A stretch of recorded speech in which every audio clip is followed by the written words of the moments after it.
ময়নাগুড়িতে ছেলের হাতে মায়ের খুনের ঘটনায় তদন্ত এলো ফরেনসিক টিম। গত রবিবার ৪ নম্বর ওয়ার্ডের ময়নাপাড়ায় হয়েছিল ছেলের হাতে মা গীতা সাহা, আনুমানিক বয়স ৭০। বুধবার এই ঘটনা তদন্তে নেমেছে ফরেনসিক টিম। সেই সঙ্গে গ্রেপ্তার হয় মৃত গীতা সাহা ছেলে সুশান্ত সাহাকে নিয়ে এই ঘটনার পুনর্নির্মাণ করলেন ময়নাগুড়ি থানার পুলিশ ও ফরেনসিক টিম। এদিন প্রথমেই ফরেনসিক টিম এবং পুলিশ মৃত গীতা সাহার বাড়িতে পৌঁছান। সেখানে মৃত গীতা সাহা শ্রাদ্ধ অনুষ্ঠান চলাকালীন ফরেনসিক টিম এবং মেয়র পুলিশ খুন হওয়া ঘরের থেকে কিছু নমুনা সংগ্রহ করে। পরবর্তীতে তাকে অর্থাৎ গ্রেপ্তার হওয়া ছেলে সুশান্ত সাহাকে নিয়ে ময়নাগুড়ি শহীদঘর এলাকায় যে বাড়িতে ভাড়া ছিল সুশান্ত, সেই বাড়িতেও কিন্তু পৌঁছেছে পুলিশ এবং ফরেনসিক টিম। সেখানেও চলে জিজ্ঞাসাবাদ তার পরিবারের সদস্যদের সঙ্গে এবং তদন্ত করা হয়েছে। ফরেনসিক দলের ডক্টর মৌসুমী রক্ষিত, অ্যাসিস্ট্যান্ট ডাইরেক্টরেট, জলপাইগুড়ি দলের পক্ষ থেকে তিনি জানিয়েন তারা কিছু নমুনা সংগ্রহ করেছে এবং সেই নমুনা সংগ্রহ থেকেই বিভিন্ন বিষয়ে তদন্ত করা হবে বলে কিন্তু তারা জানিয়েছেন।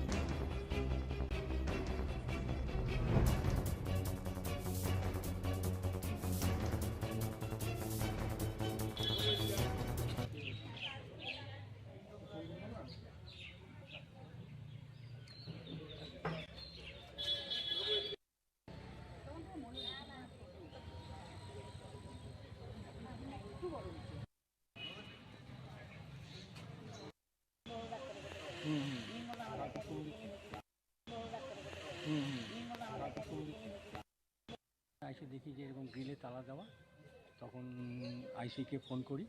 আইসি বললে যে তাহলে তালা ভাঙেন ঢুকেন, যে কী অবস্থা আছে রোগীকে দেখেন।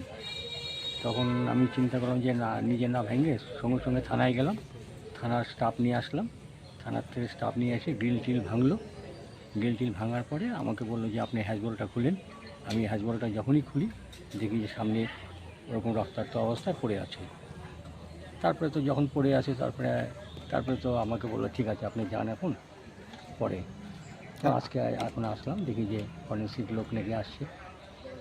এখন কী হবে, এখন পুলিশও আসছে? হ্যাঁ, পুলিশও আসছে, ফরেনসিক দলও আছে।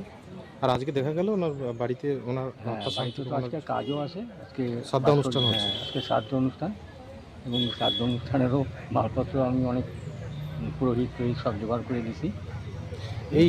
এই ঘটনার জন্য তো ওনার ছেলেকেই আটক করেছে পুলিশ। হ্যাঁ, ওই দিনটা রাত্রেই ওর গায়ে কিছু রক্তরও দাগ দেখলো। জামার মধ্যে ফোন করছিল। হ্যাঁ, আপনাকে ফোন করছিল ছেলে? না, আমার যে ভাইরার ওয়াইফ, আমার দিদি, ওয়াইফের দিদি, ও আমাকে ফোন করলো, উত্তম তাড়াতাড়ি আসো তো, এরকম একটা ঘটনা ঘটে গেছে। তো তখন আমি তো সঙ্গে সঙ্গে আসলাম। আসার পরে দেখি তো এখন তালা দেওয়া। তারপরে সঙ্গে সঙ্গে আমি আবার আইসিকে ফোন করি। আইসি বললো যে আপনি ভাঙেন। ও আচ্ছা, আপনি খবর পেয়ে প্রথমে আসলেন যে ফোন তুলছে না? ফোন রিং করে করতেছি, কলিং বেল টিপতেছি, কিছুই আওয়াজ নেই। আপনি আসছিলেন কেন? আমাকে আনলো না, কে আনছে? ওর দিদি ডেকে আনলো, যে এরকম ব্যাপার, একা আসতে সাহস পাচ্ছে না তো, যে কি হলো না হলো। আর তো তখন আচ্ছা, মানে আপনারই পরিবারের একজনের সদস্যের কাছে ফোন আসছিল?